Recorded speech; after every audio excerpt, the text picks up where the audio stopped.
Home isn't just a place, it's a feeling that you're safe to enjoy the things that matter most. ADT lets you take that feeling with you, whether you're at home, your business, or online. We help keep you safe with security systems, home automation, alarms, and surveillance, so you can feel at home wherever you are. Go to ADT.com to get that feeling for less than $1 a day. ADT. Home. Safe home. This is the Best of Mike and Mike podcast. Subscribe now by going to the Listen tab in the ESPN app. The Best of Mike and Mike.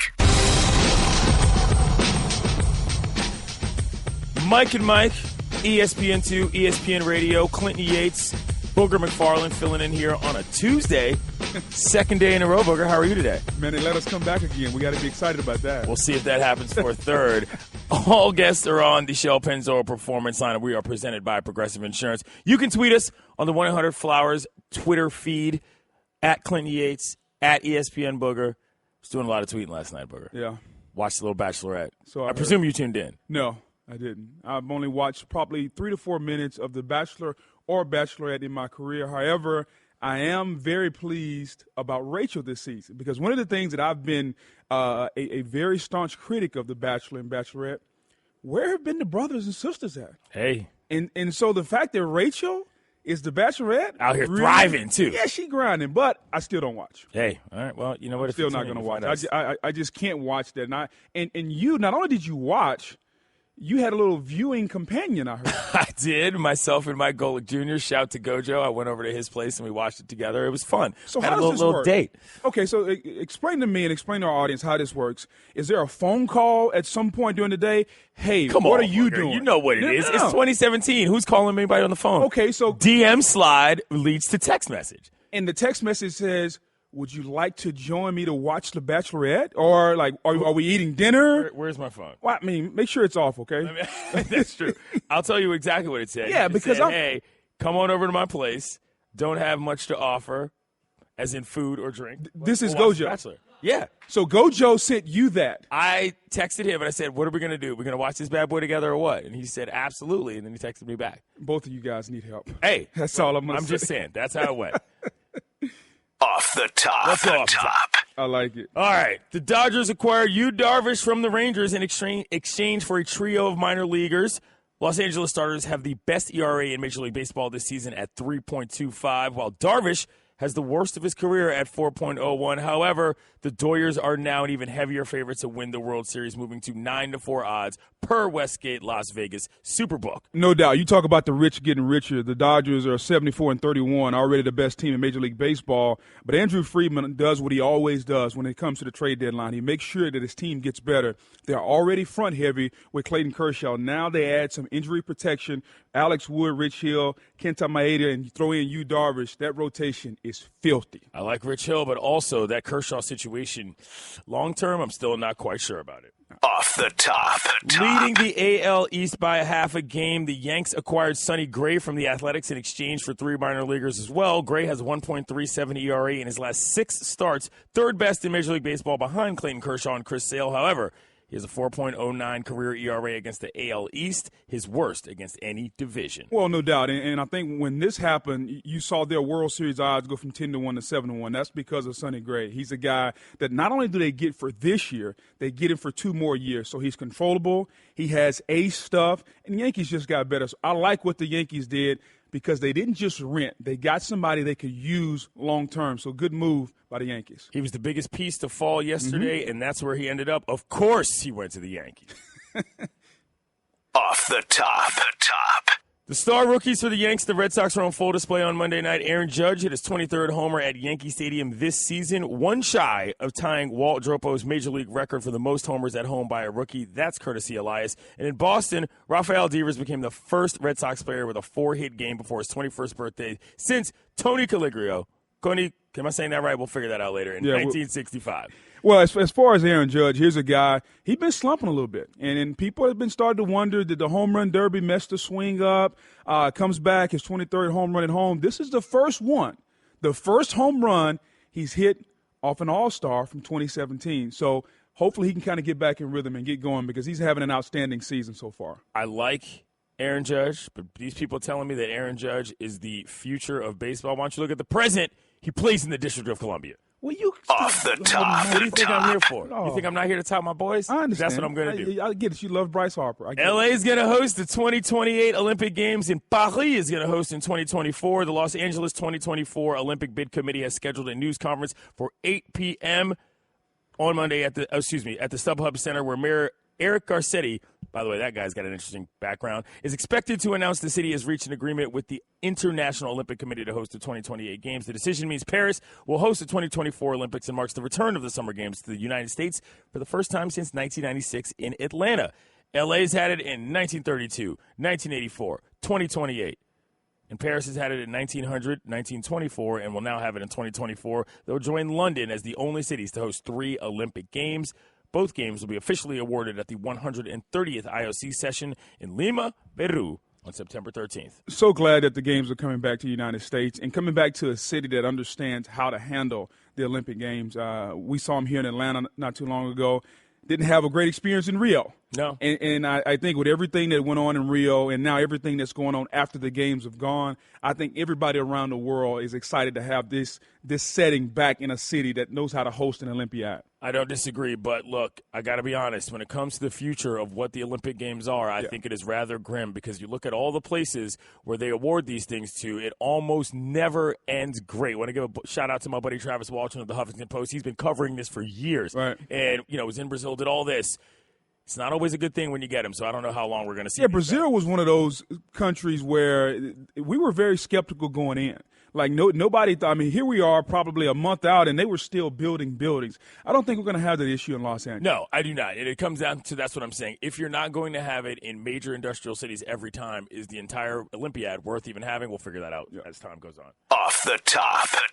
The countdown to the first weekend of college football reaches 30 days today, from 30 days to 30 years, when Tim Brown, number 81, won Notre Dame's 7th Heisman Trophy while Miami won the national title. This year's Miami team opens practice on Tuesday with ESPN's Football Power Index favoring the Hurricanes in 11 of 12 games. Booger, Miami hasn't won 10 games since 2003. Yeah, and I think Miami has a chance to do it this year. They have to solve the quarterback position. Brad Collier is no longer there. He's gone to the NFL. But Mark Richt, who traditionally won 10 games every year at Georgia, has done an outstanding job of recruiting. So it'll be very interesting. They play in the ACC.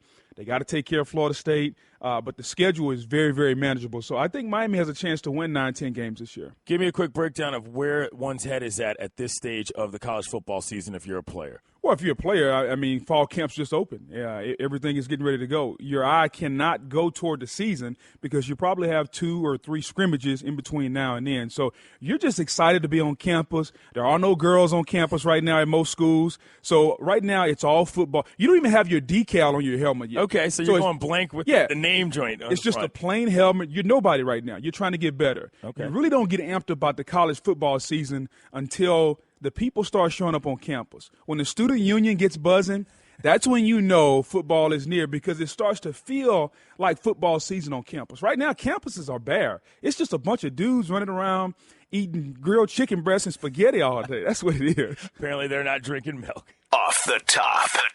All right. Speaking of the milk. Yes. Okay. When I walked in this morning, or should I say when you walked in this morning, you had something in your hand. And if you don't mind, let's get a shot at it. I'd like for you to pick that up. That's a full serving of whole milk. This is a single serving of whole milk, yeah. Single, full, really doesn't matter. I've never seen a grown man drink whole milk. This is day 2 of I've never seen a grown man do X. Well, we got to sponsor this segment at this point.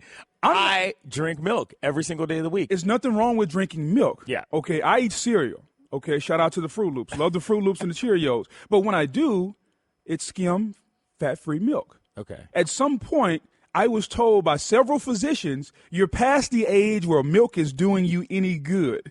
Whole milk. All right. And so I drink skim milk, less fat.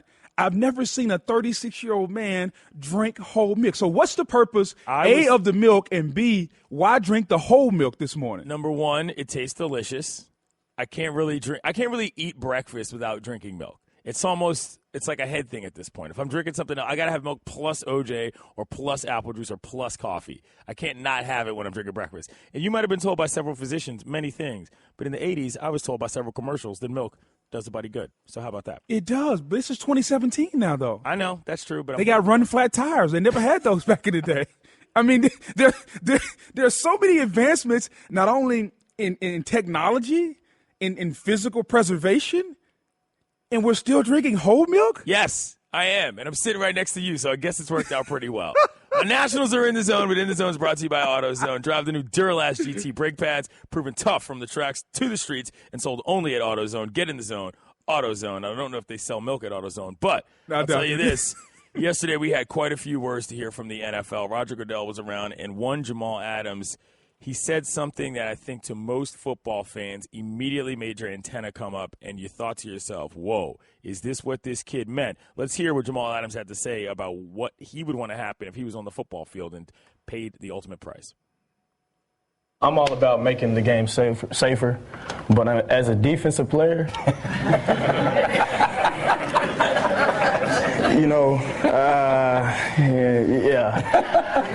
I'm not a big fan of it, but I get it. Again, I can speak for a lot of guys that play the game. We live and breathe, and this is what we're so passionate about.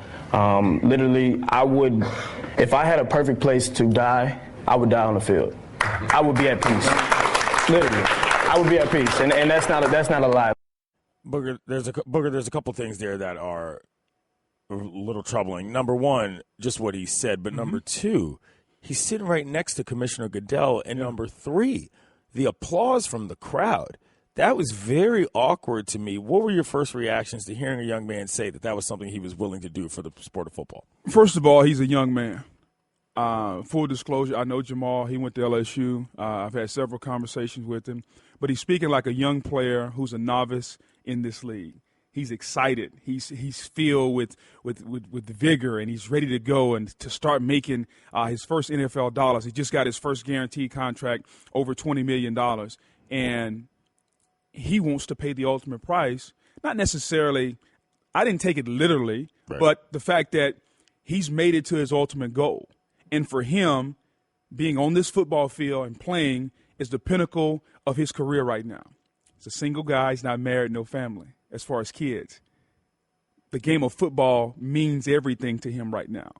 10 years from now, assuming he gets married, has kids, that'll change. The meanings in your life change over time. But right now where he is in his life, it's not surprising that he would say that, because you've been working all your life to get to this point. You've been working all your life to get to a point where you can take care of yourself and your family. So I understand where he is. Now, the applause in the room was the media saying, okay, here's a guy that's willing to give it all. Here's a guy that wants to give this team everything he has. And I realized the perception based on everything that we've read with the CTE study that came out last week, and the headline that said 90% of brain studied had some form of CTE.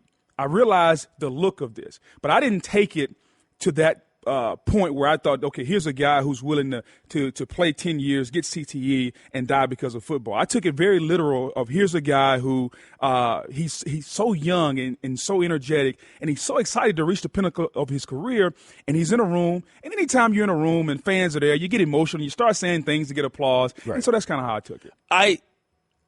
When I first heard it, I didn't take it on simple service value. It was obvious that he was going for something a little hyperbolic. Yes. It's clear how excited he is about the game. But I was talking yesterday to my friend Dominique Foxworth, who I co-host the Morning Roast with Mina Kimes on Sunday from 9 a.m. to noon on ESPN Radio. And he said, yo, man, I get that. I felt that way. He said, when you play football, you are with a group of guys that you effectively almost have to feel like you're willing to die for or with in order to be an effective unit. Mm-hmm. And he was very much understanding of where this kid was coming from. And to me, that was a little scary because it means something more, in my opinion, than just what it matters to the players. It means about what it means to me is where fans' expectation level is in terms of what the demand for the game is. And if it comes down to a point where fans are only willing to watch players who are willing to go to the wall and potentially, if it becomes true blood sport, right, in the way that a gladiator situation is or something else,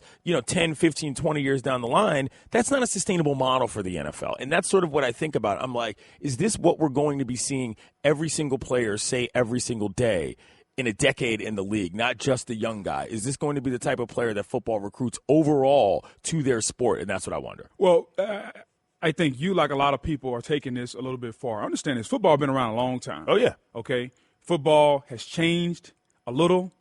It's been tweaked a little. But at its core, it's a collision sport. That will not change. It's physical, bone on bone, two dudes trying to move each other against their will. So we can change football. We can try to make football safer. But at the core point of what it is, football is physical. And I understand what people are saying about make it safer.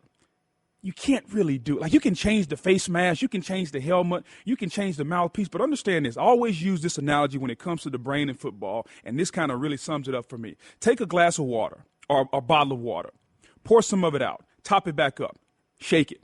You can still hear the water moving. Now take that bottle of water and put it in a bucket of concrete and let that concrete harden as hard as you want it. You know what's going to happen? If you got somebody strong enough to pick it up and you can shake it, that water's still moving. It's still moving. Now, what does that water symbolize? Our brain sets in the fluid inside our skull. Okay? You can put whatever you want to on the outside. When you shake it, I don't care how hard whatever you put on the outside or what mouthpiece you put in, when you shake that brain, it's still moving. So we can try to change everything in football, but when we step on the field and take the risk of playing the game, that's a risk that we accept. And here's the thing that I go back and look at. With everything that's coming out, I'm 39 years old. Mm-hmm. All right? I played 9 years in the National Football League. I played football from 13 until 30. Every day that I wake up, I think about what if, what could be, am I going to be okay years down the road? And I start wondering. I start looking at little signs when you start forgetting little things that we all do. Yeah. Hey, you forget where you put your keys at. You forgot this, you forgot that. I started keeping track of that because in the back of my mind, I'm very conscientious of what could happen. Now, do I live my life in fear, live my life thinking it's going to happen? No. But I played a game that I knew was violent, I knew was vicious. Did I know the adverse effects of CTE? No, because none of us knew that. The NFL did not release those findings. They tried to do it through the movie Concussion and everybody. No. Nobody knew what would really happen before we started playing. But I'll say this. Even knowing now, if I knew back then what I know now, I wouldn't change it. I would still go and play because at some point we're going to do things in our life that take risk. And it's the risk that you're willing to take for the reward that you want. And the reward that I got, everything in my life, aside from my family, from a professional standpoint, football paid the way. So it's a beautiful game. America wants to attack football because we want everything safe. We want everything in a cookie cutter and nobody gets hurt. Life isn't that way. And I think the life of a football player, the moment we signed up, and I'm not talking about little league, 9, 10 years old. Warner or whatever. I'm talking about once you got to a point where you were cognizant of what was going on, when you made a decision to play big-time college football or high school football, that's the moment you accepted what could happen. Mike and Mike is presented by DraftKings. Try daily fantasy for free at DraftKings. Use code Mike now at DraftKings.com. Can't imagine many of Greeny's Jets are going to be involved in most people's drafts. Let's hear about what Roger Goodell had to say about the lifespan of NFL football players. Even if it means your life is going to get short, you're only going to live to be 50. Yeah, but with all due respect, let's just try to stay with statistics. The average NFL player lives 5 years longer than you. On average. So their lifespan is actually longer and healthier. And I think because of all the advancements, including the medical care, that number is going to even increase for them. So I think we just got to make sure we stay with the real data, because that's real data, by the way. Okay, if you don't accept it, I get it. This is what we talked about yesterday, at least I talked about yesterday, in terms of Roger Goodell seemingly to constantly want to insult my intelligence when it comes to everything. The lifespan of an NFL player is completely unrelated to the potential risk of what happens when you're on the field. Now, my feelings about the safety of the game and how America feels about that aside, I don't need the commissioner of the league giving me scattershot statistics that have really nothing to do with the viewing experience and what I'm going to spend my money towards when it comes to enjoying this league. And this seems to be just another example of Roger Goodell acting like nothing is really even potentially wrong. But when we all know, as you just said, this is a very violent game. But what would you like him to do when the media and everybody's attacking the game that he's commissioner of? You want him to sit down and just be quiet silently and not say anything? I don't People look are at it as an attack. I look at it as an analysis of what is actually going forward. And if the reality is that you are afraid that if people know the truth, your league is going to cease to exist, okay, I understand that. But if the reality is actually, hey, this is dangerous, here's what is the available information, guys like Booger McFarland can talk about it with some level of eloquence, please give me that route. I am way more inclined to watch a league in which I believe that they are not lying to me about the inherent state of affairs going on. You know what Roger Goodell just told you? Take that for data. That's basically what he told you. That's basically what he told you. Take that for data. I mean, people are attacking his league, man. I get it. I understand. The more you watch television, the more you listen to people talk, especially people who are expertise in the medical field, people that didn't play football, and we're looking at numbers, we're looking at data. That's what everybody looks at. People that have never been in the realm, they look at data. So he's giving you data about the lifespan, and I get it. It's an average lifespan, but that's all he's trying to give you. I understand what he's doing. Does it look good? No, it doesn't look good to the layperson because they're saying here's a guy who he's working for the owners, so he's just a puppet for the owners, telling us something that the owners want to feed us about the game. But in the end, he's got a job to do, and that's to protect the shield. When we sign up for this game, everybody is given one command at all times: protect the shield. Okay, and the biggest guy who has the biggest stick in protecting the shield is the commissioner. The best of Mike and Mike. ESPN MLB Insider Buster Olney joins us on the Shell Pennzoil Performance Line. Get instant gold status at Shell. Join the Fuel Rewards program now at fuelrewards.com/gold. Buster, look, LA made a move. They got you, Darvish. We were concerned about where their rotation was in terms of whether or not they even needed you for the purposes of replacing Kershaw or just to bolster their rotation in general. Where do you think Darvish fits in, considering the kind of season he's had, jumping in with all those other guys? You know, I think it really depends on which Darvish the Dodgers are getting, because when you think of, Yu Darvish, you think of the all-star Yu Darvish with a nasty repertoire, the type of pitcher who can shut down any lineup.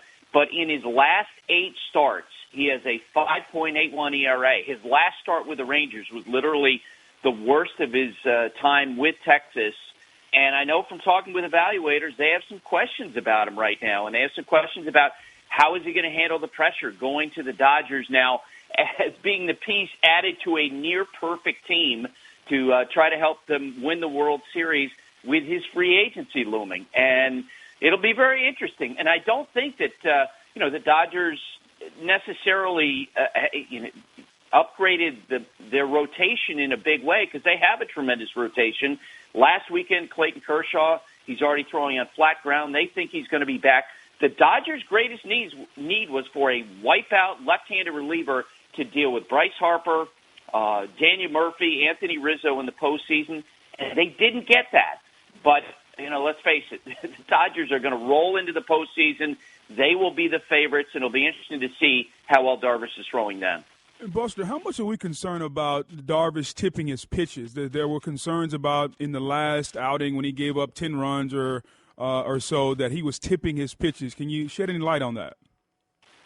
Yeah, I can tell you that executives of other teams laughed at that story when it came out, that he was tipping his pitches.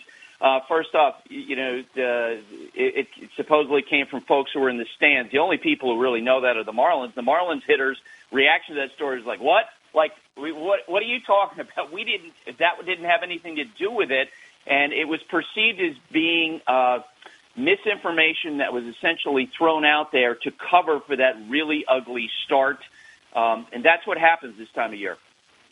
Buster, Sonny Gray moves over to the Yankees. He's missed 10 starts. He missed 10 starts last season due to 2 DL stints, but when he's healthy, he's great. What are the concerns, if any, of moving him over to this Yankee squad coming from that front office? Well, that's the number one question about him. Will he be healthy? Because early this year he also had a problem, but right now he's throwing the ball great. In the month of July, he was totally dominant. He's perfect for Yankee Stadium because he keeps the ball down in the strike zone. He's been throwing a great changeup of late. I heard raves from folks with the Cleveland Indians organization and other teams about how good he is, and he's perfect for the Yankees, not only for this year, 2017, but also for 2018, 2019, because he's under team control then. That's what the Yankees weren't really interested in paying for in a guy like Darvish, rental. They needed someone who was going to hold over to be part of their staff next year after CeCe Sabathia, Michael Pineda, others move on. So, Buster, now that the trade deadline or the non-waiver trade deadline is over with, who won the trade deadline? Who got the better move? Are we talking Yankees, or are we talking Dodgers, or is there someone else out there? Got a piece that I did is going to be posted on ESPN.com this morning. I gave grades to all 30 teams. And, Clinton, you're going to be really happy to hear this. There's only one A-plus given, and it's to the Washington Nationals. Bang, zoom, go the fireworks!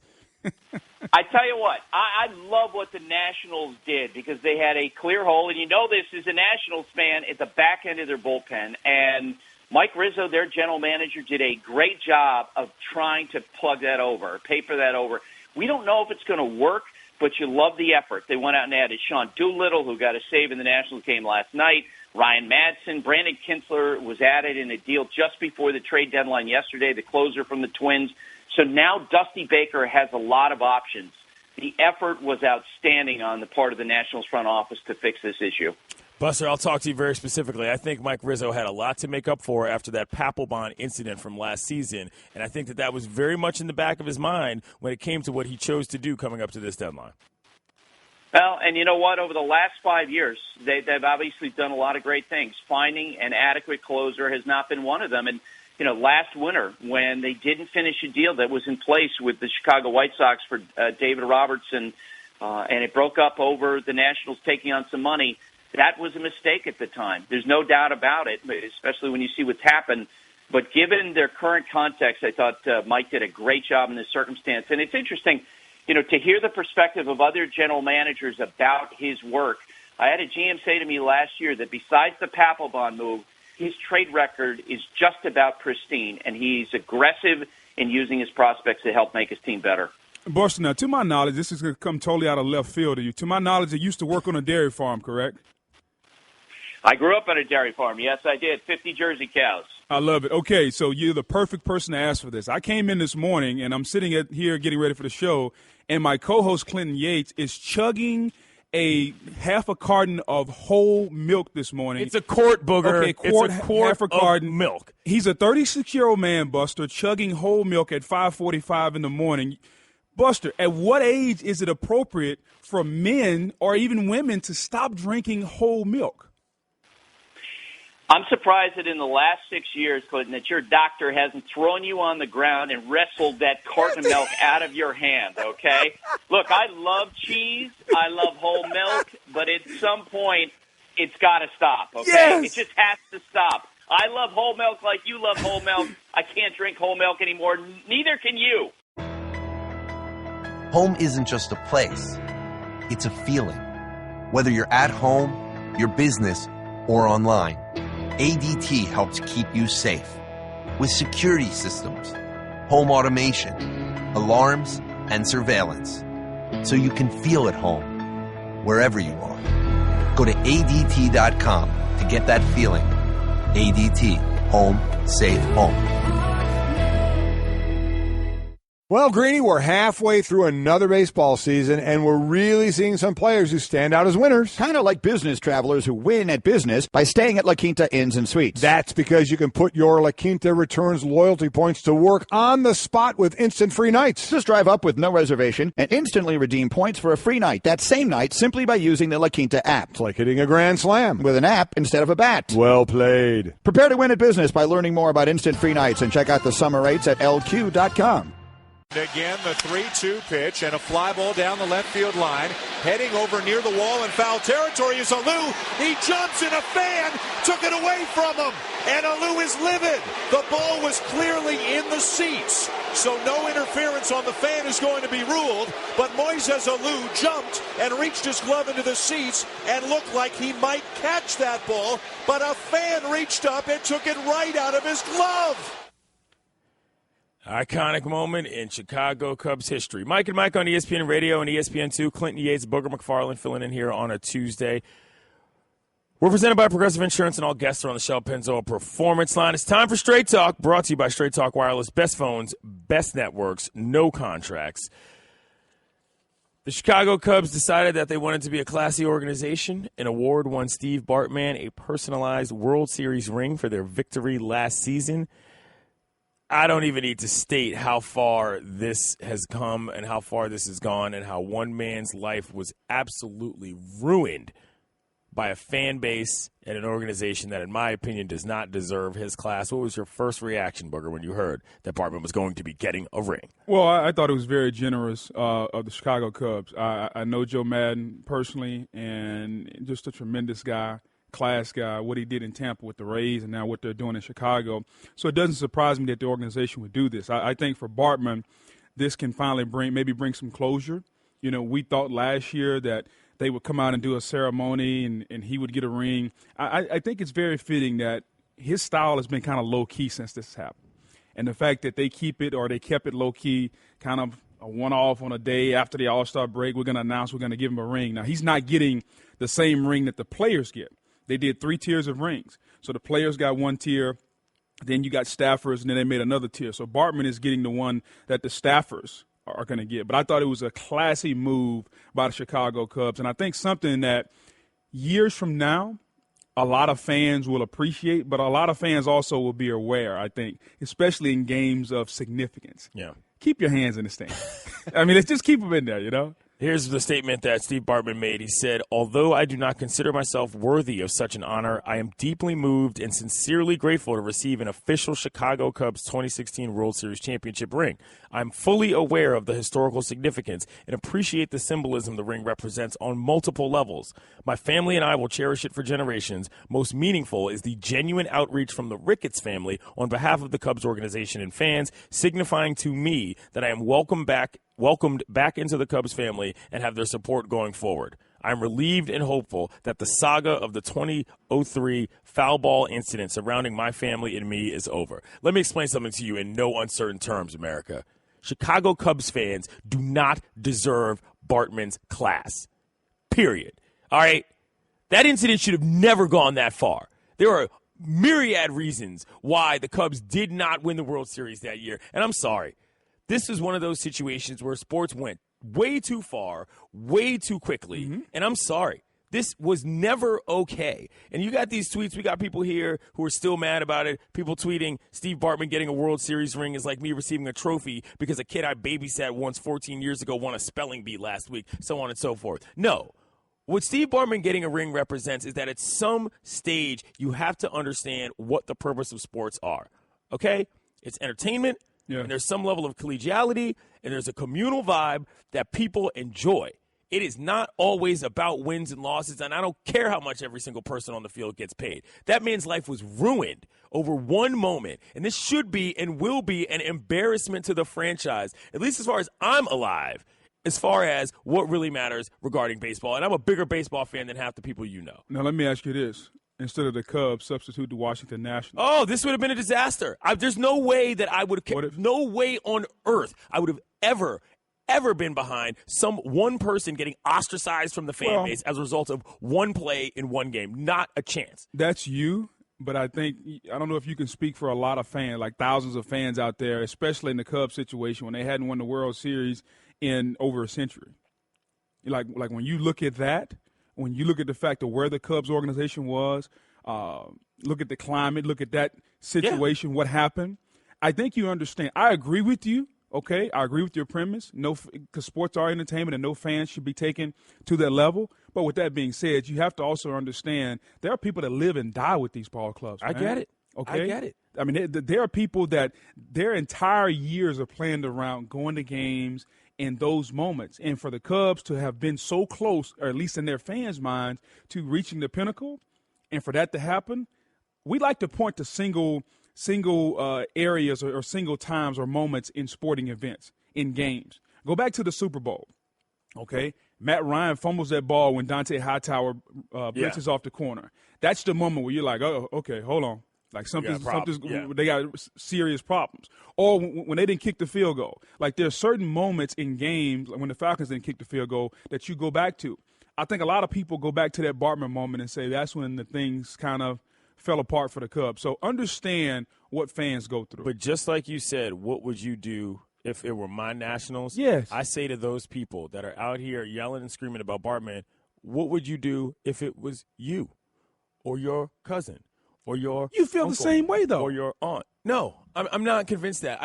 I remember that was just one of the points where I thought to myself, man, I'm glad I'm not a Cubs fan. Straight up. You know, and whatever you want to say as far as the excuses are concerned, as far as what actually happened, I get it. But the fact that he responded with such class and with such a dignified manner, to me was really – it showed me how much, Cubs fans don't deserve Steve Bartman. The best of Mike and Mike. Mike and Mike on ESPN Radio and ESPN2. We're presented by Progressive Insurance. All phone guests are on the show. Pennzoil Performance Line. Clinton Yates, Booker McFarland. And Vrabel.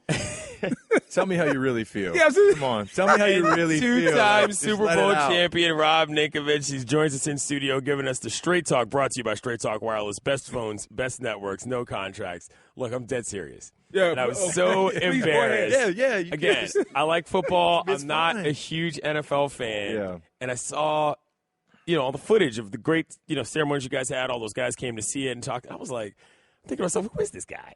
I'm looking it up, and I'm like, oh, my goodness. And somebody says, yeah, he reminds you of a Mike Vrabel, yada, yada. And I'm thinking, have I been watching some guy wear number 50 for the Patriots?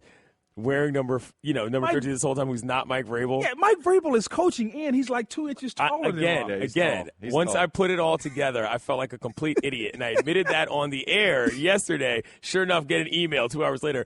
Rob Ninkovich is going to be in studio. Oh, how good! Yeah.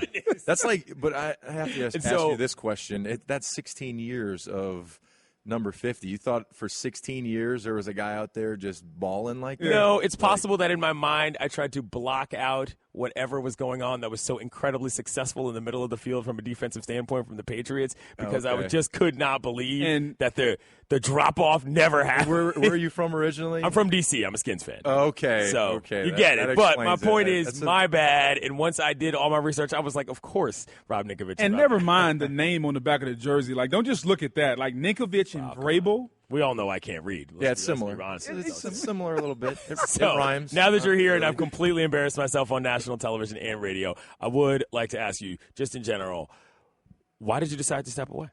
Well, you have to really take in the big picture of how many years you play, and just every year you got to train tremendously hard to get yourself ready to go. And after the Super Bowl this year, I was working out, training, and I was honest with myself. You got to be honest with yourself. As an athlete, sometimes I think you try and not listen to what your body's telling you. Like, hey, you're slowing down a little bit. You're squatting and you're sore for a week instead of a couple days. So, taking all that into account, I figured why not go out on my terms. And I had been released a few times early in my career, and I didn't want to get released at the end of my career, and I didn't want to go out injured. So I went out on my own terms, which the Patriot organization, it's been a true blessing to be a part of that for the last 8 years, and I'll forever be grateful in the relationships that I built there. It's been unbelievable. Here's a little nugget, Clinton. Since Bill Belichick became the Patriots head coach in 2000, only your boy Mike Vrabel had more sacks than this man, Rob Ninkovich.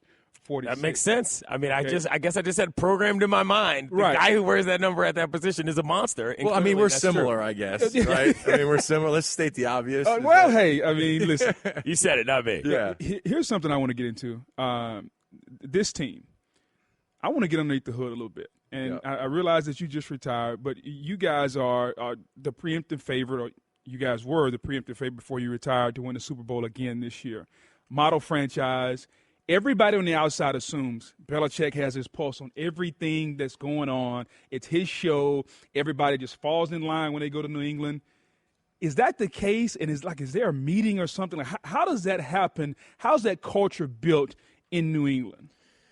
I mean, it starts in the off season. It starts in the workouts. It starts in the mini camps and OTAs. It starts in training camp a few days ago. It's all about work, hard work. And if you ask anybody who's been in another organization, even their off-season workouts, they're like, these workouts are insane. Like the things that we do just to work out, the running, the conditioning, and it all helps. So the more conditioned you are, the longer you can play mentally. You can, go through the stresses of a football game, and in the fourth quarter, you're still able to, hear information and play at a high level.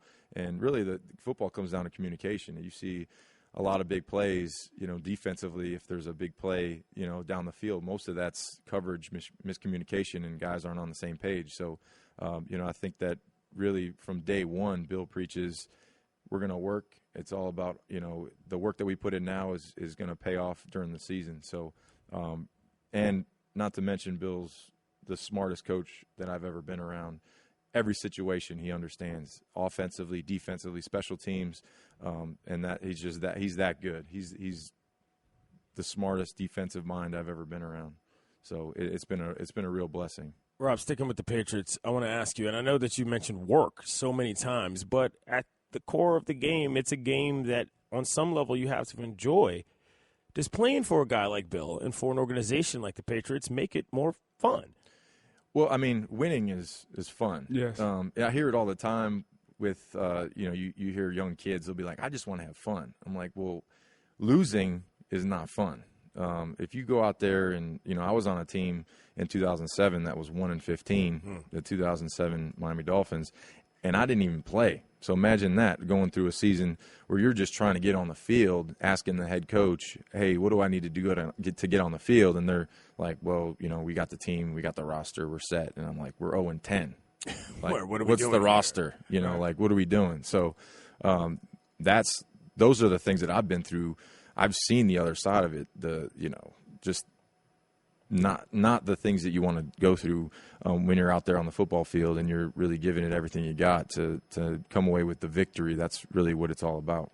At what point, and I want to go back here a little bit, at what point during the Super Bowl did you honestly think that you guys had a chance to win? And don't say the first half. Please don't. Because we went into halftime understanding that if we played like we did in the first half, it's over. Yeah, there's no chance. Right, there's not even. Yeah, it's going to be embarrassing. That was the big thing with me is you get to a game like that, you want to show your best stuff. Right. It's the last game of the year. You want to be competitive. You want to do all the things that everyone's watching. They expect your best. So the first half was not Patriot football. We didn't play well. And then at halftime, we basically came in and we were calm, collected. Everyone came together, said, hey, let's go out here and play. Let's play together. Let's play better than we did in the first half. And we were able to do that. It took a little bit in that third quarter. And on that play where I got picked and they scored in the low red there, I mean, that was a tough play because, they go up 28-3 and you're like, this is going to be tough. It's going to be one for the record books. And then, slowly but surely the momentum, you saw it swing, and, Tommy Boy's out there slinging it, just, being Tom. And then we came back. And those 2-point conversions, I'm going to just be honest, the first one we got it, and percentage-wise, we do a lot of percentages, like what are the percentage of making a 2-point conversion. So it's not high to get two 2-point conversions. You just know that because the red area is very tough. It's tough to score, and when you have that, small of a space, you don't have much room. So to be able to score twice down there for 2-point conversions, it was something special. You mentioned Tom Brady, and I play with Peyton Manning, and there's a big misconception about Peyton Manning because all we see is the Madison Avenue Peyton Manning. Sure, like Tom Brady. You said Brady's a better person than he is a player. How so? He's an unbelievable person. Just, Give me an a example. few months ago, let's I was I had gotten a little sick, a little run down, Right. and I had missed just a day because I was like, I need to take a day, and get myself ready to go. And he hit me up like, hey Rob, how you feeling? How you doing? And I mean, just for him to go out of his way to text me just to see how I was feeling for missing one day of workouts. I mean, he was just genuinely like, he was concerned for my health, genuinely like, just like, hey, how are you doing, Rob? And, just the things over the years, I'll give you a quick example. One time I said, Tom, that's a beautiful watch you got on. You got a guy that I can, speak to about, and he goes, Rob, do I got a guy? You're looking at the guy. He goes, do I got a guy? I just started laughing. I'm like, yeah, I know you got a guy. You got a guy. Like, you got a suit guy, you got a watch guy, you got a car guy. Listen, he's got the watch guy. Yeah, he's got the watch guy. So, I'm just sitting at my locker, and he walks up to me. It was, close to Christmas, and I wasn't expecting. This was like maybe 3 weeks later. Had completely forgot about that whole conversation, and he just dropped the box at my locker. He's like, there you go. And I was like, what's that? And I opened it up, and it was the watch that I had said was an awesome watch. And it was, it's just right, just the type of guy he is. Like he's just a great teammate. He's humble. Anything you ever need, he's always there. So, I just better guy than me. Note to self. Please don't look over. Hey, let me see that. What is that over there? That's nice. Look at that. Ask him if he's got a guy. Yeah, you got a guy? Yes. Yeah. Mike and Mike on ESPN Radio, ESPN2. Clinton Yates, Booker McFarland filling in here. Rob Ninkovich is joining us, two-time Super Bowl champion. That being said about Tom Brady being a great guy and so forth, how long do you think this dude can play? I mean, Tom's work ethic is by far the most just – like the guy works so hard. Like everything that he does, he goes after it. I mean, he's out there running with bands and the massage stuff, the TB12 thing that he has up at the stadium there. I mean, all that stuff really, it definitely helps.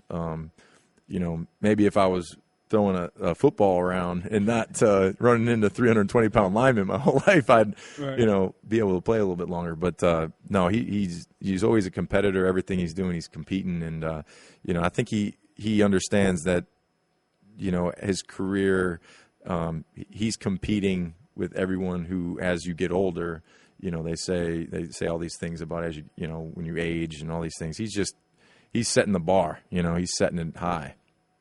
When you look at football in general right now, where the game is, Jamal Adams came out and said yesterday, safety for the Jets, who said he'd rather he wants to die on the field. And where the game is right now with the attack on football, with CTE, as a guy who just stepped off the field, yep. What are your thoughts about CTE, about the game, about where football is headed right now? Well, I think that in the last couple of years, the game has changed. They're definitely putting in rules to help situations where in years past, those things were just kind of like not even thought about. So you have to be smart. You have to understand, that there is a consequence for certain things that happen on the field, and if you don't realize that that's a thing, like years ago, guys, I remember early in my career, guys would get hit, and then there'd be no thought of, could there be any repercussions for that? So, now I think people are understanding that there is something that needs to be done to make the game safer, and they're doing it now when kids are young to help teach and show them the right techniques. But as far as living my life, I'm trying to live every day to the best that I can and, enjoy my family. And I don't think you can go through life and worry about what's going to happen to you, because at some point we're all going to be gone. Yes. It doesn't matter who you are. No one lives forever. Right. I'm living my life the best that I can, and I've been able to play a beautiful game for many years that will help my family and help my children. And, I wouldn't change that for anything. The experiences and the relationships, I wouldn't do it any other way. There just seems to be an attack on football. Like everywhere you read, football is dangerous. The study comes out and the headline says, CTE was found in over 90% of the brains that they researched. And I just wonder, because you are today's player, you were just in the locker room, is that something that's being discussed? Like when you guys are in the locker room and everybody's, no coaches around, no media members are around, Has that ever been a part of the conversation where guys said, you know what, are you concerned about CTE? Have you thought about, like, what's the real-time conversation right now? Because the media is basically saying football will be over in 10 years. That's basically what the media is portraying out there. Yeah, well, I think with the advances, I remember, early in my playing days, like in high school, they had those helmets that looked like, I don't know, they're like cork on the inside. Yeah, they were, big ones. but they were just, not even those. I remember those. Like back in the day, they put like the cap on guys. But I'm saying like the insides of the helmets. Yeah. The technology was it hadn't changed in 30, 40, like years. I'm saying like years. And then now, all these new helmets that are coming out that are going to protect guys more. And the way that the game is changing, like if you were to watch the secondary play 10 to 15 years ago, those are a lot different. Dudes are taking each other's heads off. Yeah, it's a lot different style of play. Game. Now if that happens, the guys are losing, money, and that's preventing them from taking care of their families. So they're being smart with how they're playing the game, and then it's also hurting, your team if you go out there and get a 15-yard penalty. So there's definitely things that are being done. As far as in the locker room, I think we all understand that we're blessed with a passion and an ability to play a game that not many people can play. And you can't sit there and say like this or that is going to affect me when there's a lot of guys that have played football. There's a lot of guys that have been really successful after football, and there's a lot of guys that, they're living a great life. They're doing a lot of things, and, they're staying active. They're, continuing to do things in the community. They have a drive. They have a passion for new things. I think that has a lot to do with when you're done with football, what's your next thing? What's your drive? What's your goals? Who's your driving force? Who's pushing you to continue as a person? That goes a long way when, there's some guys that all they live for is the game of football. When the game of football is over, they don't have anything else that they can turn to. So then you lose that drive, you lose that passion, you lose your direction. There's a lot of people that in the general population who have never played a down of football, they have a lot of issues, and they never were once touched, So it's where do you draw the line of all that stuff, like the issues that people have, normal people have, that don't have a drive in a direction, and they have issues. And then there's, athletes who are completely fine, who have moved on, and they have great careers in other paths. Well, let me ask you this. In that scenario, we looked at what Tom Brady's wife said on television. She said, look, this guy's concussed every season. And it became clear that you talk about the drive that you have and for the people whom you have it for. We saw the situation with Dale Earnhardt. He pulled out of a race because his wife was like, I don't think this is a good idea. And 2 weeks later or whatever it was, he said, you know what? I'm listening to my wife. I'm not going to race in this race. There's the discussion about whether or not certain football players would let their kids play. I wonder from your perspective, I'm not going to get too far into your business, but how much have you considered the decision in your life, to sort of to stop it or whatever, that moved beyond you? You know what I mean? That moved to the people that were important to you, that were not just you and your own decision-making process. I mean, it's definitely a big factor in, continuing to play. And it's not just your head and, there's a lot of things that take a toll, when you're playing football. And, I've had multiple surgeries. I've torn my ACL. I've had my shoulder done. I've had my hip. I've had my groin. I've had a lot of stuff. So it's like when you, year after year after year start to have your knee and your hip and all that all comes together at some point. So if you are trying to play and you're not feeling great and you continue to play, like that's when you're not having the quality of life. So I was smart with myself, and I knew like, hey, I can go run, I can go lift, I could do everything I need to do right now.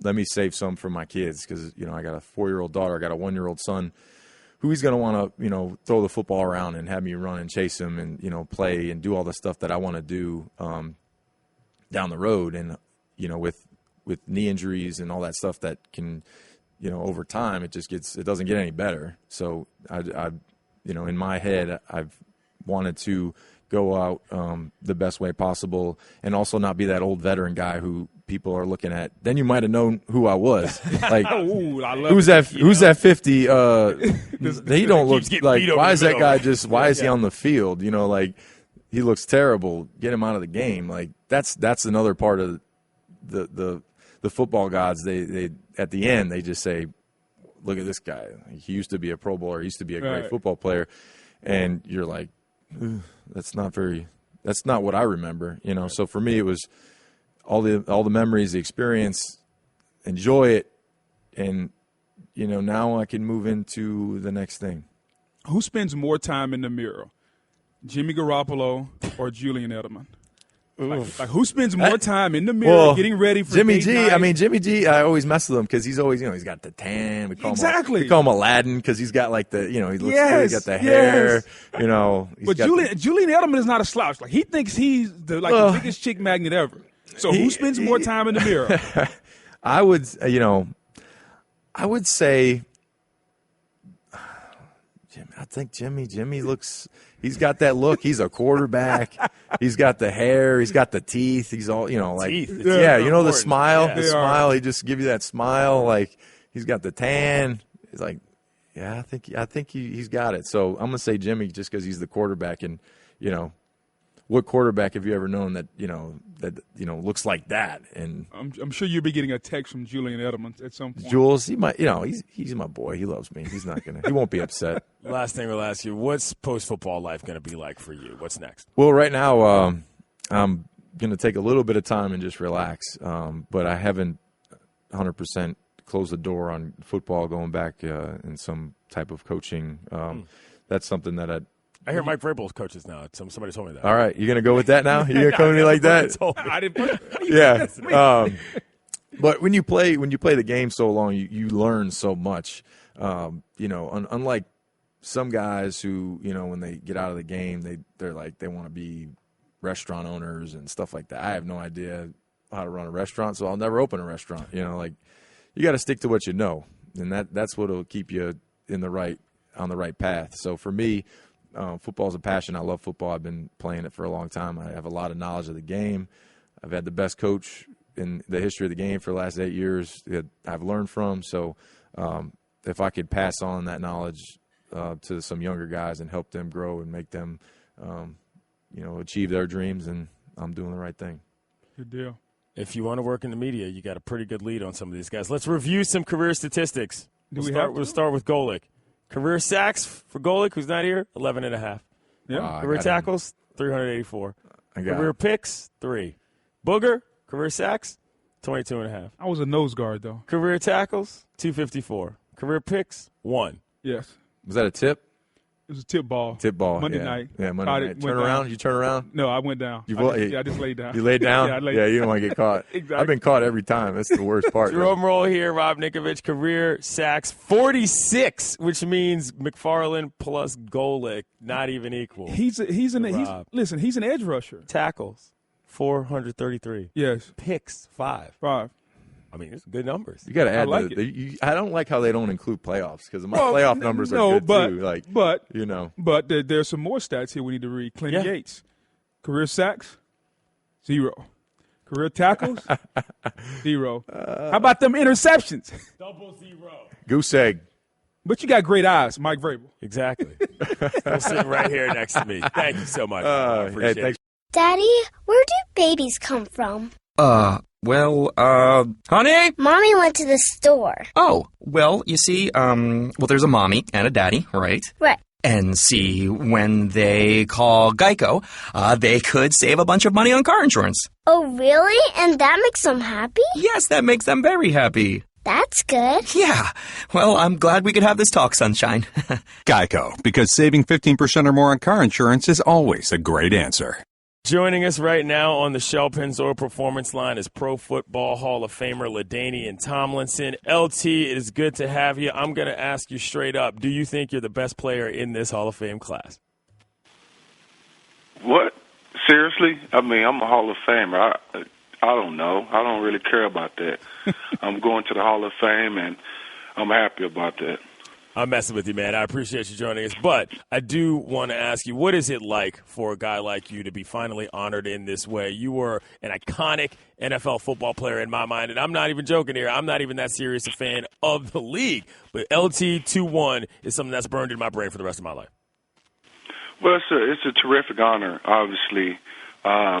But I don't think anyone sets out to go to the Hall of Fame when they first start playing football. And Booger knows this. You try to be the best that you can be for your team, and you work your butt off, to try to win championships. And then when it's all said and done, you let the voters say if you're a Hall of Famer or not.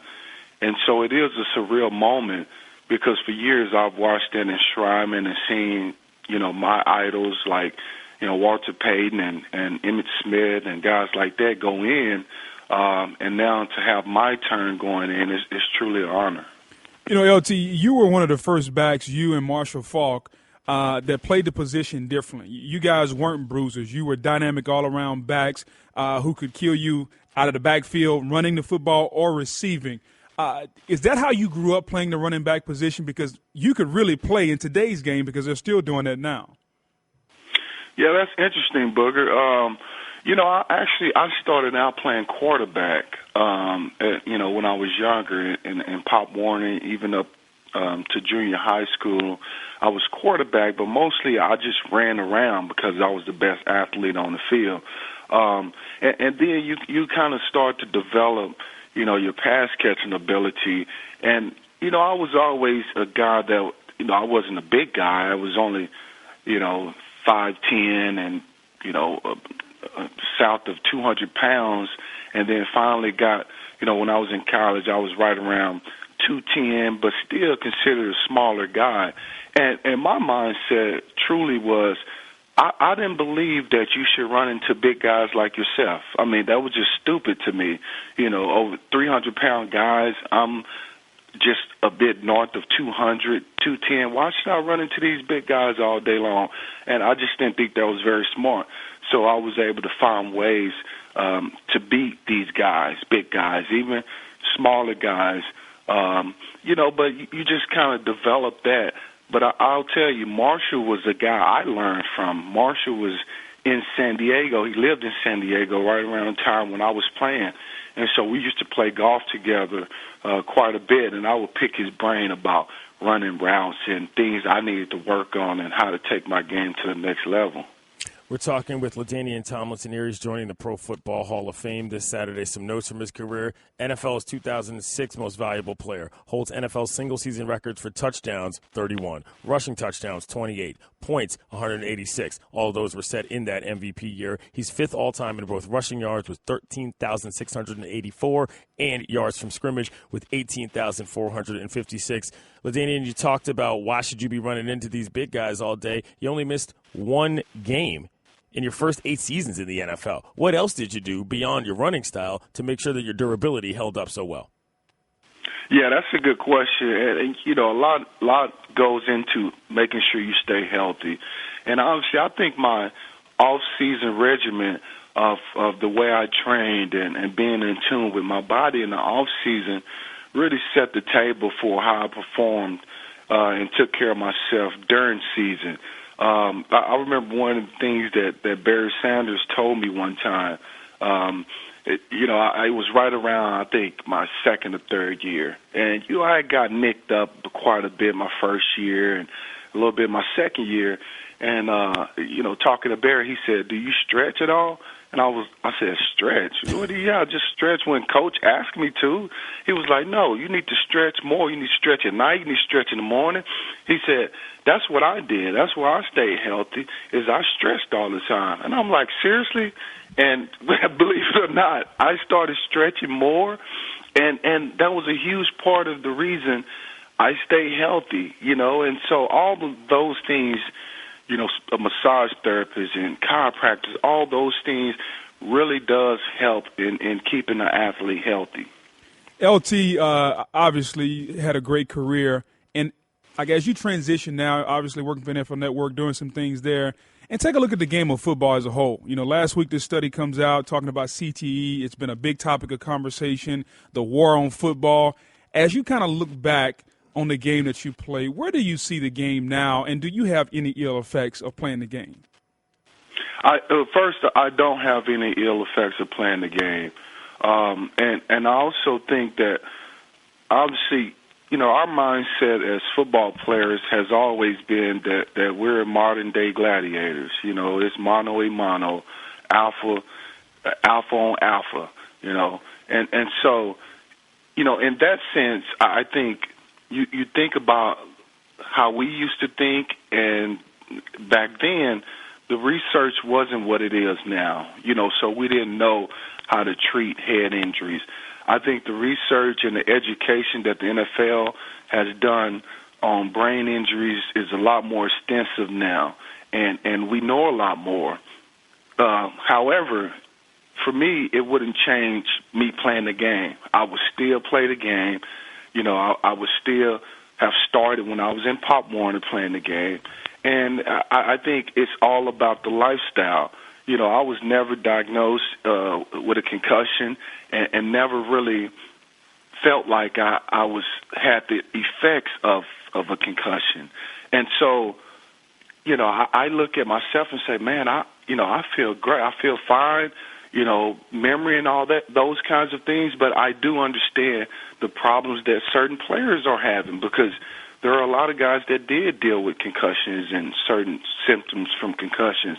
But I do believe that we're heading in the right direction, at least being able to treat brain injuries. So that's a tough one. It really is, but I don't think it would change my approach to the game. That's an interesting aspect. You're going into the Hall of Fame this weekend. The reports out there that the Chargers head coach Anthony Lynn is kind of blocking two of your homeboys, Philip and Antonio, from coming to the ceremony. Have you had any dialogue with the Chargers organization about this? Have you talked to anyone? And what's your thought on that? Yeah, I have, and that's a false report. Okay. Anthony Lynn he's not blocking those guys from going at all. I've had conversations with all of those guys, all the parties involved, Lynn and Antonio and Philip. And, Philip is kind of in a different situation. He's the quarterback of the team, and he's the leader. And really, it would look good for him to be there. I understand that. And I had that talk with Philip about that. And so Anthony Lynn, it's his first year as the coach of that team, and obviously he wants to set a certain standard there, but by no means is he blocking those guys from coming to the Hall of Fame. If they wanted to come, then he's going to let them do so. So will they be there? I don't know, honestly. I believe Antonio Gates will come. I'm not sure about Phillip Rivers. Okay. We're talking with LaDainian Tomlinson, Pro Football Hall of Famer, on the Shaw Pennzoil Performance Line. The Chargers moved from San Diego to L.A. I wonder what your thoughts are in terms of that franchise leaving a community you knew so well and plays for so long. Yeah, well, I tell you, it's really hard to forget about 56 years in San Diego, and I don't think it will be forgotten about. The impact that the Chargers made on that San Diego community and the support that San Diego community showed the Chargers for so long. It really was a unique experience, a unique relationship between the community and the organization. However, this is a new beginning, and so I think playing in a market like L.A., for one, you're going to have to win. We know that. You have to win. But if you win, you can have the support of that market. My hope is, guys, that we continue to get the support of the San Diego community as well. I know they're very disappointed in losing that organization, and rightfully so. But hopefully they can forgive and forget and continue to support the organization. LT, did you know you're going to be the youngest member of the Pro Football Hall of Fame at 38 and the only member under 40 years old? When you hear that, how does that make you feel? Man, that's pretty amazing. I did know that, Booger. It's pretty amazing to think about that. But at the same time, I think, man, I retired at 32. How many players actually does that? Yeah, you retired too young, man. I know, man, but, at the end of the day, I think, man, I spent 11 years in the league at the running back position, most guys would say 11 years is a long time to play running back. Booger, you know this. Like, the running back position is the only position where you start 7 yards behind the line of scrimmage, and all defensive players are attacking that one guy once he get the ball. That's the only position. But you got 5 guys blocking for you, LT, sometimes 6 with a tight end. Come on, 5, Booger. Come on, 5 versus 11? That ain't fair. It's 7 with the fullback. LaDainian, okay, 6. Who is the NFL running back right now in the league that reminds you most of yourself? Wow, that's a good one. You know, I think it's easy to say Le'Veon Bell, but he's a lot bigger than I am. You know, Le'Veon is 6'1.5". He's 230. He's a lot bigger. And even it probably would be more David Johnson. Yes. And even David is, he's 6 foot, 225. And so both of those guys are huge guys. But when I look at David Johnson, it probably would be him because, he does run inside a lot more. Remember, I had Marty Schottenheimer, and Marty's favorite play was power. That's a counter play, and you going right up the A-gap. And so we ran that till the cows came home. And so when I think about that, it would have to be somebody that also has to run inside quite a bit, and that's really I see David Johnson doing that a lot more. Do me a favor, and I think do yourself and everyone a favor. Make sure you have a handkerchief this weekend, okay? Make sure that handkerchief stays near, because here's the thing I don't want. To get caught up in the emotion, and we see a video of you where you got snot running down your face. Ugly cry. Yeah, that ugly cry going on. So make sure, I know you're going to be emotional, so come prepared for the emotion. That will happen. I'm sure I'll get emotional, but I will take your advice in having a handkerchief nearby. And I heard what you said about the Frogs, too. We're going to be okay this year. Trust me. You mark my words, we're going to be right up there at the top of the Big 12. Oh, hey, I can't wait to see it, man. Congratulations, big time. All right, thanks, guys. The best of Mike and Mike. Joining us at this moment right now, Colin Jost, Michael Che. Michael's got the Rodman jersey on. Yeah. I don't think I didn't notice that. No, yeah. I thought you did. I like it. Yeah, I like it too. Yeah, I noticed it. I'm glad we figured out the mic situation. I know before we started, you were trying to figure out where the mic goes. Yeah, no, I knew it. I knew where it went. I just didn't know how close should I be to the mic or not. Is this good? Is this okay? Yeah, I think you're good. These two are hosting a primetime 4-week run of Saturday Night Live Weekend Update. The half-hour specials premieres Thursday, August 10th at 9 Eastern. You mentioned this is a pretty big studio compared to what you guys got. What's the best part about working at SNL? I don't know. We have our own desk. Money. Money's good. Yeah. I like the money. Yeah, you're going with money? Yeah, I'm going to go with money. Okay. I was going to go with this wonderful tradition, but yeah, money. Yeah, I mean that sounded more politically correct than money. Yeah, exactly. So how does this show come together? I mean, we all watch. It's Saturday night, but throughout the week, as you guys are planning what to do, the skits, all that good stuff, kind of walk us through it from kind of the infant stage until we see it. We start writing on Tuesday. We meet the host on Monday. We have meetings. Writing staff has meetings on Monday, and then so Monday's kind of an easy day. And Tuesday we literally stay there for about 15 hours, sometimes overnight, and then we have a table read Wednesday, and then we start doing rewrites and rehearsals Thursday and Friday, and then Saturday we're live. So we write the show in a week. And then Monday too, because you have a show Saturday night, and then you're out. You're out till at least 4 or 5 a.m. Saturday night. Even if you just want to unwind at all and then go home. Yeah. So our Sundays are a half day off, and then you're back in Monday. So the ideas we have for the host on Monday are usually the most half thought ideas, and you're just trying to reassure them that we're starting to think about it, but they're not really good ideas yet. Who are some of your favorite hosts that you two have worked with? Because I know you two being on the Weekend Update desk, it's a little different necessarily than being in there sketch by sketch, at least to the viewer. Right. Well, we're also writers. When I first started, Colin was head writer, but we also write sketches, so we have to work with the host when we write sketches, give them notes and stuff. My favorites are always Kevin Hart was maybe really great. And, of course, Tom Hanks, somebody that's been there a lot that kind of gets it. They're a little bit easier to work with. And someone like Chappelle this year was a dream. hosts that finally came. Like that was one you He's a for legend. years. Yeah, of course. Yeah. And it was also like the night after, the day after the election or whatever, a week after the election. So it was crazy. Right. Speaking of the election, yeah. How much has that played in as you guys write these? Because that's been the turns biggest. out it's a big factor. Right. I'm just saying, Yeah. because that's been the biggest joke around the country. Yeah. Everybody's making fun of the people that are working in the White House, guys that get hired and fired in 2 weeks and all that good stuff. So how do you guys deal with that without worrying about, I guess, the repercussions that may come, if any at all? Wait a minute. What repercussions? I didn't even consider that. What do you mean repercussions? Yeah. I grew up in Staten Island, so I'm worried when you say repercussions. Okay. I'm going to end up in a swamp in No. the Meadowlands. You're not going to end up on the Hudson. Maybe with a mooch. Yes, Maybe exactly. I was going to say, were you in line to play mooch? I was deferring to Michael to let him do it. I feel like he should have an ESPN radio show, right into it. It'd be great. Absolutely.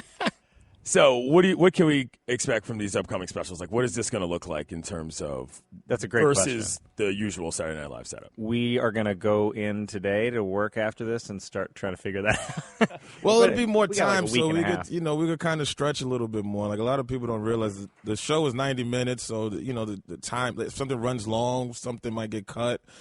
This is a little bit more structured and a little bit more uniform, so we can kind of cover more. Actually, yeah, it'll be more fun, I think.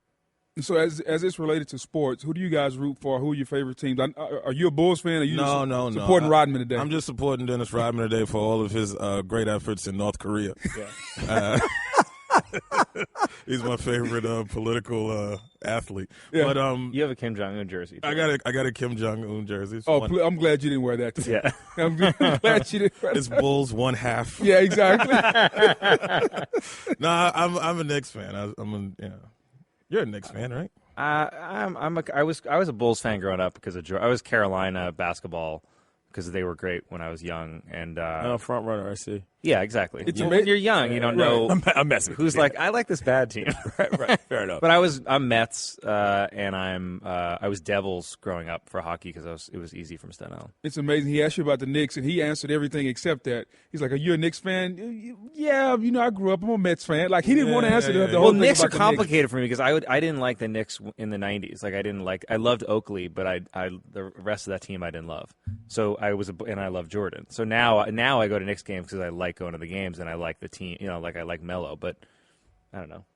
I got an idea for something. I mean, since you mentioned Dolan, Oakley, the Knicks. I mean, that whole fiasco that happened. I'm sure we can cook up something to deal with the being carried out of the stadium. Best story of the next season. Yeah, I mean, that's like the best I'm sure thing Dolan and Oakley want to get together and do something fun. Well, I mean, we can always find people to imitate them. I'm really worried about that whole free ticket situation if we make fun of them too much. So I'm going to just say I support my owner. Oh, wow.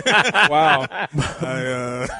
If Oakley wants to give me courtside seats, then maybe I'll support him too. But for right now, I'm rolling with James. You rolling with all James? about money with you. And by the way, great band. I don't know if you heard them. Yeah. Are you serious? Oh, they're pretty good. Yeah. Well, we are landed on tick right there. Mike and Mike, Clint Those Yates, tickets Booker must be good. McFarland, filling in. Colin Jost, Michael Che. I do want to ask you though. Athletes have made a fair amount of noise on Saturday Night Live in terms of being hosts. Who are some of the favorite athletes that you've worked with, if any, or whom have you liked in this regard in terms of making stage appearances? Barkley was great, right? Barkley's awesome. And you run into Barkley now, he's like, "Get over here. Here's a drink." Right. He's a great dude, and he tried to get us all. He tried to all get us on a helicopter to go gamble, go up to Foxwoods at Friday, midnight after rehearsals. We were like, "Dude, you gotta host the show tomorrow." Right. And then LeBron coming when he was in 2008 or something. He came and he was the season premiere, and that was awesome because someone like him, you never know if you'll ever get him again. It was just that moment that he came. It was awesome. We haven't had one in a while though, an athlete. What about Odell Beckham Jr.? He seems to be the biggest star that's in New York right now. Yeah. Or Aaron Judge, somebody like that. Are we working toward getting one of the famous athletes? In New York? When the Cubs won, they all came. The Cubs came on with Bill Murray, and that was kind of cool. Right after they won the World Series, and that was kind of special for. Got to get my man Bartman on now that he's got a ring. I would love to get Bartman on there, man, with his headphones. Yeah, and he's got a ring. Yeah, he's got. You seen that? He's got like the. That's great. Good for him. I'm sure that makes up for everything. Yeah, I'm sure he's life's fine. great now. Yeah, it'd be like someone like Judge or Odell too. It'd be fun to come by and do something, and then as they keep growing, like as they keep getting a bigger and bigger following, or win a title or something, that they could. Yeah, I mean, Aaron Judge is like the king of the city now, at least for this summer. Right, because I was going to say, like, who's the biggest, from you guys' perspective, who's the biggest star in New York right now? James Dolan, without a doubt. He's, I don't know if you've been paying attention, but those seats are pretty great. Hey, where exactly are these seats at? Are they like right next to really Spike? Good seats. They're like right They're next really to good Spike. seats. Like on TV at all time seats? Yeah, they're pretty awesome. Yeah. Now, is he giving these tickets to you specifically, or is this Booger to SNL? really needs to know what's going on with the You gotta ticket understand, situation. like, he's taking everything. I asked him, who's the most popular figure in New York? I'm thinking Odell. Nope, No, James Dolan. James Dolan. And a great band. I don't know if you heard his band. It's awesome. I can't say Hot in these streets. All right, let's do this. Let's do this Twitter interview. You can hit us up on the 1-800-Flowers. I think we're somehow going to lose the tickets based on this. At Mike and Mike, at ESPN Booger, at Clinton Yates. All right, first question. Weekend Update has become iconic over the years. Who is your favorite Weekend Update host, and what is your favorite sketch they did? Well, Norm, I think we both would say is our favorite host. Norm Macdonald. Yeah, I guess we were probably both like in high, like Lauren always says, when you're in high school, that's the cast you like the most because it's new to you then. But Norm, I still watch old Norm jokes now, and they make me laugh. Yeah, I think he was the most fun for me, and also I think maybe Norm's best was I always loved his Bob Dole peanut butter. Or his Letterman. His Letterman was really good awesome too. Well, also his what's his name? I'm blanking on it. The actor with the mustache.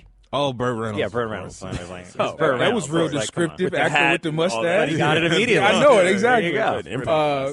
Amanda Anderson says, "Tell us about the skit idea that you thought was an amazing pitch, but didn't get greenlit." Oh, that's actually perfect. We have something to do with James Dolan. That's why y'all got the special. I was going to say. I'm just saying. Well, no, Colin, we had a good one. I had I pitched for, when The Rock hosted at the end of the year. I pitched. You know how people do like gender reveal parties where they cut a cake and it's like blue or pink icing? Yeah. It was someone cuts the cake and the icing's black. I get it. Okay. That did not go over well in the room at the time, but at least it killed now. Michael? Yeah, maybe. By the way, I asked Michael that first, and he's like, "You got to pitch that."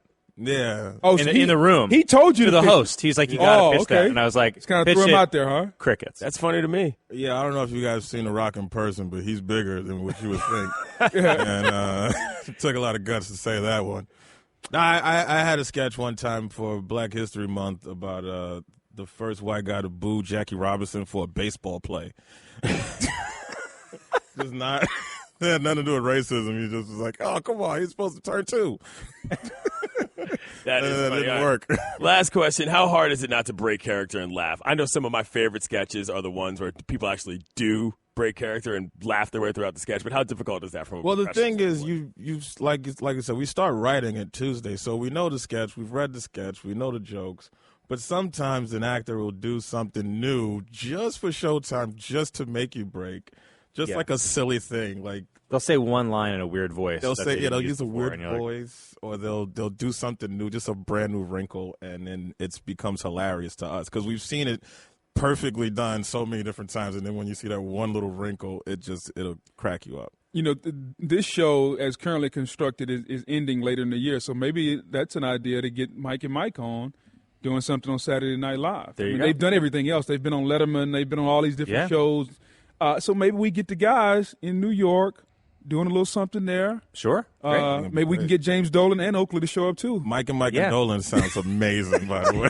That could be, I would listen to that. Company guys. I love it. Let Dolan do the music. Yeah, oh, exactly. Yeah, because his band is great. By the way, I heard that somewhere. I don't know where. Track with Future. But I heard that. Awesome. Colin Jost, Michael Che. They're hosting a primetime 4-week run of Saturday Night Live. Weekend Update. The half-hour specials premiere on Thursday, August 10th at 9 Eastern. Thanks, guys.